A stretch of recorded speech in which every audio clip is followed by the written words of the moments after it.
ہم اپنی اولاد سے مخلص ہوتے ہیں، ہمارا اپنی اولاد کے معاملے میں رویہ بڑا خوبصورت، اور ہمارا دل اپنے بچوں کے بارے میں بڑا صاف ہوتا ہے۔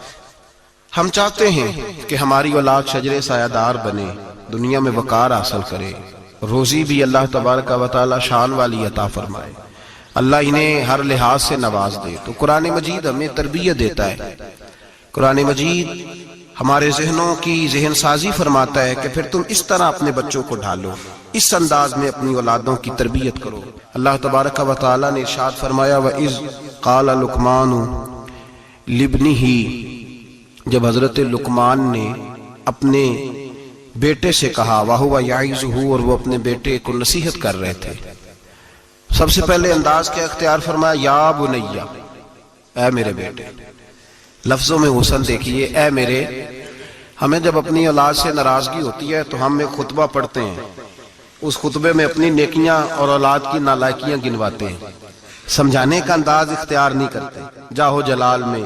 اور بعض اوقات معاذ اللہ تعالیٰ کچھ ایسے بھی لوگ ہوتے ہیں جو گالی بھی دیتے ہیں، سخت سست بھی کہتے ہیں، لفظوں کی حرمت کا پاس نہیں کرتے، اور وہ خطبہ وہ آدھے گھنٹے کا ہو، 25 منٹ کا ہو، وہ دے کے ہم نکل جاتے ہیں، ہم نے بڑا ستایا ہے تم نے۔ لیکن ہم کسی موقع پر بھی اس پھول کو جڑی بوٹی سے علیحدہ کرنے کی کوشش نہیں کرتے۔ ہم جو انداز ہونا چاہیے وہ انداز ہم اختیار۔ کب ایسا ہوا ہے کہ ہم نے بچے کو بلایا ہو، اس کو اپنی شفقت کی چادر کے نیچے بٹھایا ہو، پھر اس کو ہم نے نصیحت کی ہو؟ اور اگر ہم کبھی نصیحت کرتے بھی ہیں تو وہ دنیا داری کی نصیحت ہے، وہ مال دولت جمع کرنے کی نصیحت ہے، وہ زمانے میں اونچا مقام پانے کی نصیحت ہے۔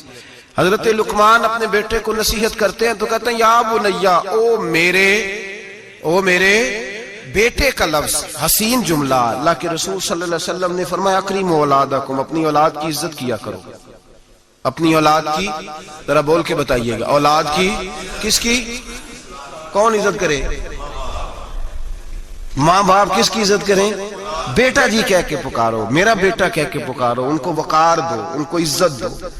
اولاد کے لیے تو خیر اصول ہے کہ اولاد عزت کرے گی، اس کے لیے تو کہہ دیا کہ ماں باپ جنت بھی ہیں، تیری دوزخ بھی ہیں، لیکن ماں باپ کو بھی حکم ہے کہ بچوں کے لیے اعزاز کے جملے استعمال کرے۔ ہمہ وقت کا ڈانٹنا، ہمہ وقت کی تلخی یہ مناسب نہیں ہے، ان کے لیے عزت کے جملے استعمال کرے۔ یا بنیا، اے میرے بیٹے، پہلا درس کیا دیا؟ فرمایا لا تشرک باللہ، بیٹے اللہ کے ساتھ شرک نہ کرنا۔ کیوں؟ ان الشرک لظلم عظیم، بے شک شرک بہت بڑا ظلم ہے۔ سب سے پہلی نصیحت اپنی ذات کے لیے نہیں کی۔ ہم ساری زندگی جب بھی لیکچر دیتے ہیں یہی کہتے ہیں، ساری زندگی یہی کہتے رہتے ہیں، میں نے سال گوا دیے، میں نے کاروبار کیے، میں نے دنیا چھوڑی، میں نے پردیس کاٹا تیرے بنگلے کے لیے، تیرے مکان کے لیے، تیری فلاں چیز کے لیے۔ کبھی یہ بھی تو بتائے نا کہ کوئی باپ اٹھ کے کہے کہ میں نے بڑا وقت دیا ہے تجھے اللہ سے جوڑنے کے لیے، تجھے رسول پاک کا غلام بنانے کے لیے، میں نے کئی دہائیاں بتا دی تجھے نبی پاک صلی اللہ علیہ وسلم کی غلامی سکھانے کے لیے۔ اس پر بھی تو کبھی کو باپ اپنی اولاد کو احساس دلائے۔ سب سے پہلی بات یہ کی کہ بیٹا شرک نہ کرنا، اللہ کے ساتھ کسی کو شریک نہ ٹھہرانا، اس سے بچنا۔ آگے اگلا جو حضرت لقمان کا فرمان ہے وہ آیت نمبر 16 کے اندر ہے۔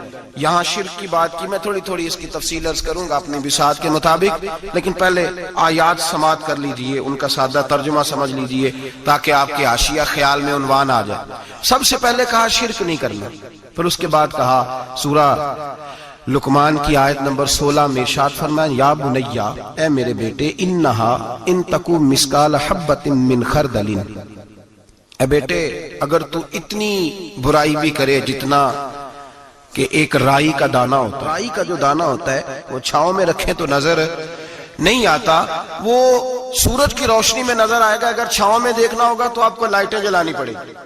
تو حضرت لقمان اپنے بیٹے کو نصیحت کرتے ہیں، کہتے ہیں بیٹے اگر تو رائی کے دانے کے برابر بھی گناہ کرے اور پھر وہ گناہ اس طرح ہو فَتَكُنْ فِي صَخْرَةٍ أَوْ فِي السَّمَاوَاتِ أَوْ فِي الْأَرْضِ، چاہے رائی کے دانے کے برابر گناہ ہو اور پہاڑ میں چھپا ہو یا زمین اور آسمان میں چھپا ہو تو کیا ہوگا؟ اپنے بیٹے کو سمجھا رہے ہیں، کہتے ہیں یاتی بِهَ اللَّهُ، اللہ پھر بھی اس کو نکال کے لے آئے گا۔